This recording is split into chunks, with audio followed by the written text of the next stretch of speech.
look at solving equations that involve radicals. We're going to stick to square roots and cube roots. I'm going to do an example with a square root, an example with a cube root, and then an example with 2 square roots.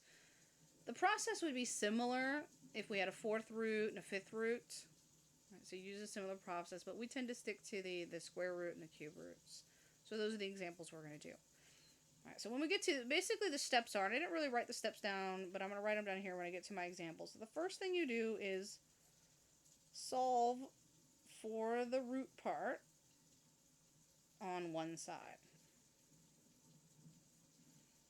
2, use the reciprocal power to get rid of the root.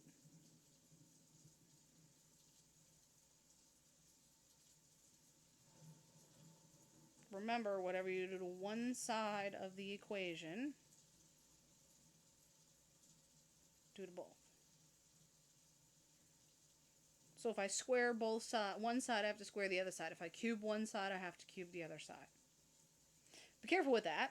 Always square both sides. And third, you would always check your answer. A lot of times we'll get no solution because the answer will either give us an imaginary number, or because of how roots work, it won't give me a positive number because I'll square it out. And because I'm squaring it, I could get a positive or negative, but negatives is where we run into a problem, all right? So you should always check your answers, all right? A lot of times your answers you'll throw away, right? Because they won't make sense. They're extraneous solutions, and so they don't work in the problem. And so we throw it out, and so we will get cases where we'll do that. In some cases, we throw out all of our answers, and so the answer is no solution, no real solution, because I get imaginary numbers. So roots, that'll happen with often. All right, so the first example is going to have one root. So I've got the square root of 21 minus 5x minus 2x equals 0, and we want to solve this. And so the first thing we do is isolate the root. So I want to move the 2x to the other side. And so I get the square root of 21 minus 5x equals a positive 2x. Well, I want to get rid of the root, and so remember what the root really is. It's the 1/2 power. And so I want to multiply by the reciprocal power, right? I have 1/2. I want to get rid of the 1/2. Well, in order to get rid of the 1/2 power, I've got to square, right? The reciprocal of 1/2 is 2. Well, whatever I do to one side of my equation, I have to do to the other side. And so that cancels each other out, leaves me with just the 21 minus 5x on that side. Over here, I've got to be a little more careful. Remember, I'm squaring both of those. This is really 2x times 2x, and so you can't forget, it's really easy to forget the 2 is being squared. So it's going to be 2 squared, which is 4, and x squared. All right, so I'm left with 21 minus 5x minus, or equals 2x and 4. So it's quadratic. Chapter 3, we spent a lot of time in Chapter 3 solving. There's more than one way to solve it. I believe this one does factor. I'm going to solve it by factoring, but you can use a different method than I use. You can use the quadratic formula. You could box method, AC method, graph it, find it 0. It's all fine as long as you get to the right answer at the end.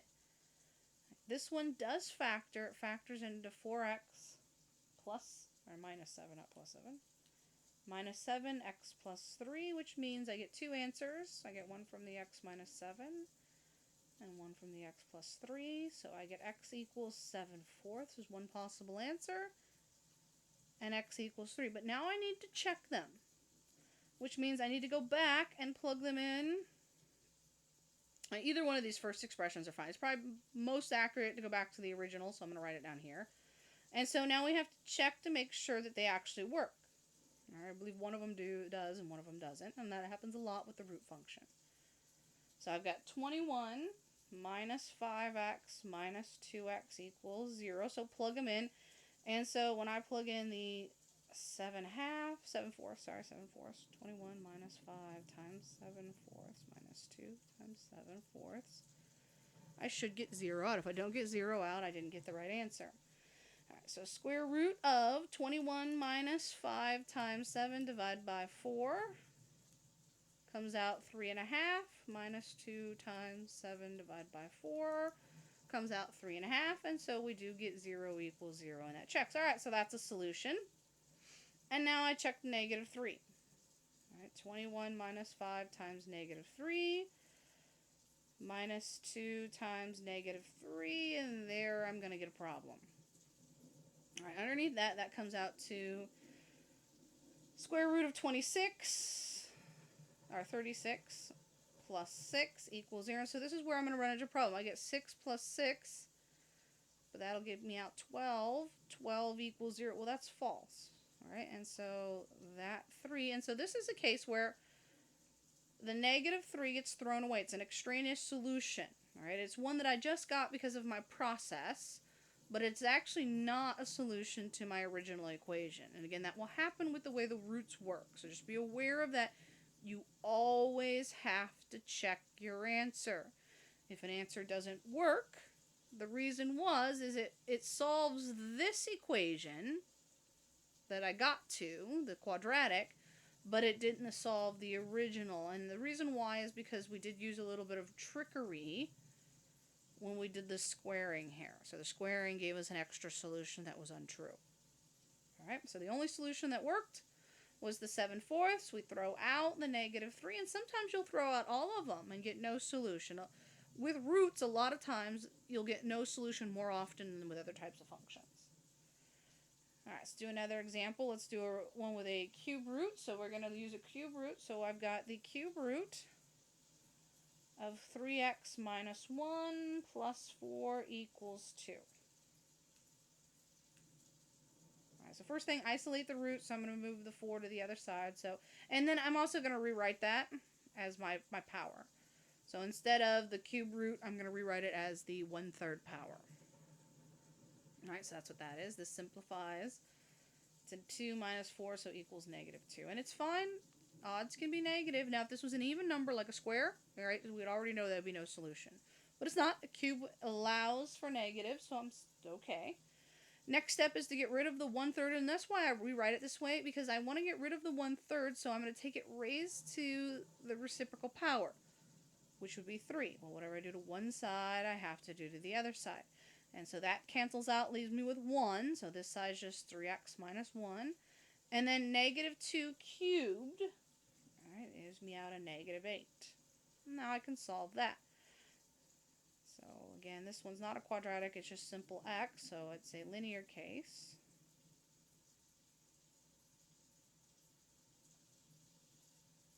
So I get negative 7/3, but again, you should always check your answer. Because of this step, we could get solutions that are untrue when we cube stuff. Alright, so I should check my answer, so I'm going to plug in. So here's my original equation. I'm going to check that the 7/3, negative 7/3, works. Alright, so I'm going to plug it in, so I get the cube root of 3 times negative 7/3 minus 1 plus 4 equals 2. If you can read that. So that simplifies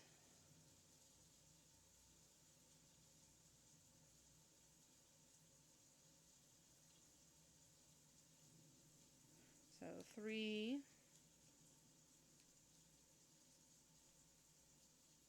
so this comes out negative 8 plus 4 equals 2. Cube root, I forgot my cube.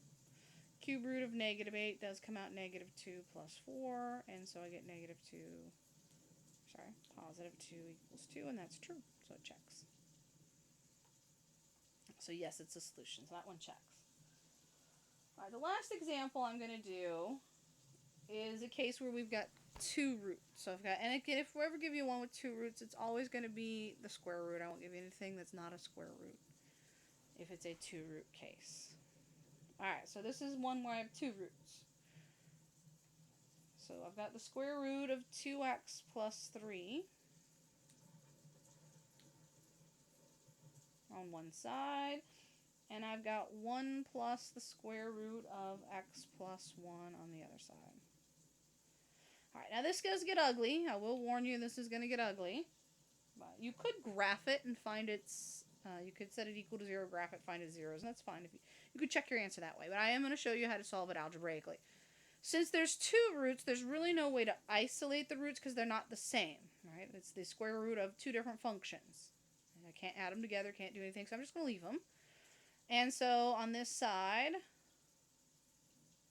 I've got the 2x. So I'm just going to, since it's the root, it's raised to the half power. So I'm going to square it. So I'm going to square this side, and I'm going to square this side. I'm going to leave the roots because I think it's easier to do that. Remember, this was a half power, so it cancels with the 2. So this root cancels with the 2. And these leave it 2x plus 3. This does not on this side. That's what makes it harder. This really is 1 plus the square root of x plus 1 times another 1 plus the square root of x plus 1. Because it's not just a root on that side, it makes it a little more complex. If it was just the square root of x plus 1, the square root would cancel. But it's not, so the square root doesn't cancel. Remember, this really means the same thing multiplied by itself. And so on this side, I actually have a little bit more work. I'm actually going to have to square things twice. All right, so I'm going to have to multiply this out. So over here stays 2x plus 3. That's fine.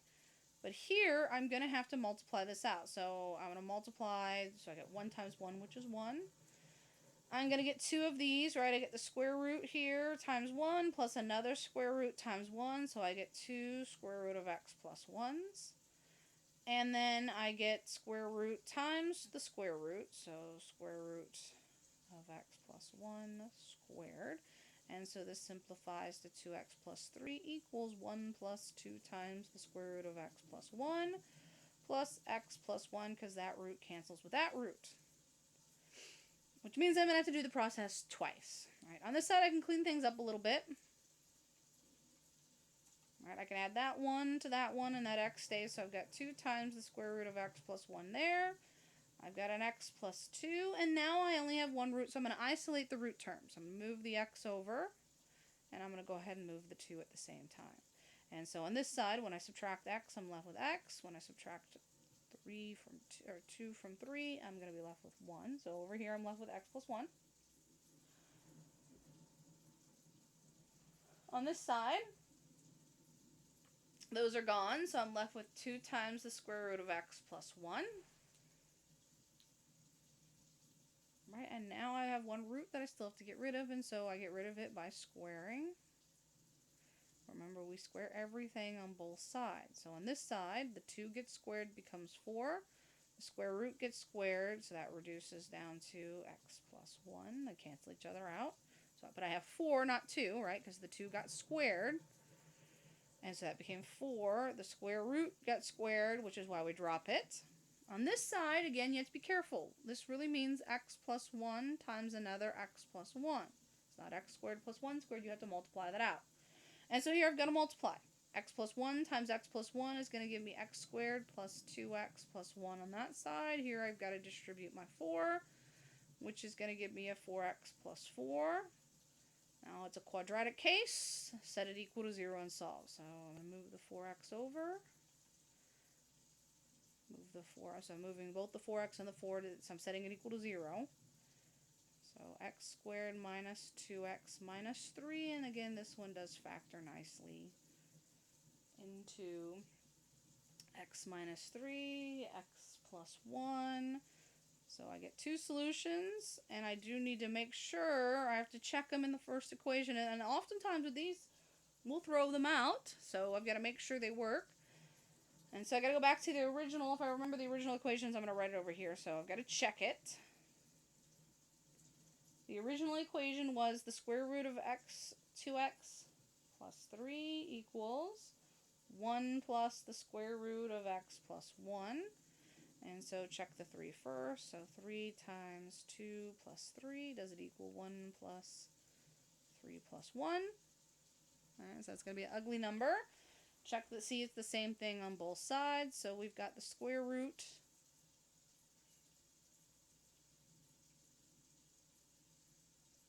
of 9 on this side equals 1 plus the square root of 4. So this is 3.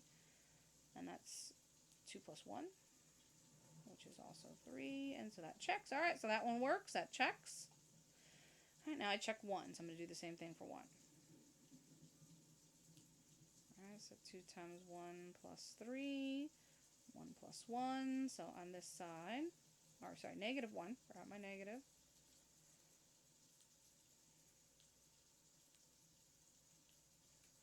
All right, so over here I get negative 1 times, can't spit it out today apparently. 2 times negative 1 plus 3, so that's going to be the square root of 1 on this side. 1 plus the square root of 0. Square root of 0 is fine, it's just 0. Square root of 1 is 1. That's 0 plus 1, which is 1. Oh, actually, this is one of the rare cases, and actually, it's rarer for both solutions to work. Right? That's actually one of the outcomes for both solutions. It's actually more common for both of them to fail than for both of them to work, right? So this is the rare case where they're both true. All right, so that was a toughie. All right, so do make sure, and I might throw one of those on the homework, but I probably won't throw one on the test. But you should be able to do that. There's a long process, so make sure you kind of look it over. The book has an example too.